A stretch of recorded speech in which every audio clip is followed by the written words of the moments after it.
phenomenal exhibition features work by artists whose primary medium is light. In some cases, the light is embedded in the architecture, and sometimes artists are showing paintings or sculptures where transparency, translucency, and reflection are an important part of the work.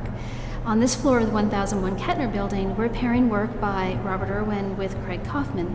You have works that are paintings, a very beautiful dot painting where from a distance it appears to be a white monochrome canvas, and then close up you see it's comprised of many tiny little orange and green dots.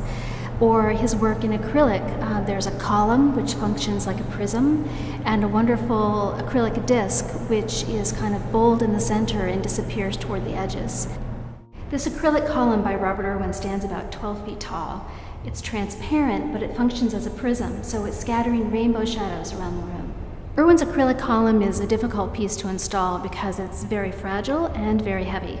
It took about 10 people on our crew to carefully lift it into an upright position and then slot it into a hole that's been drilled into the floor. After installation, the piece is carefully polished so that it is able to reflect and transmit light. Although it's a solid object, it engages the room completely because it scatters light around the room and becomes an environmental work. Also, on the second floor of the 1001 Kettner building, we have work by Craig Kauffman.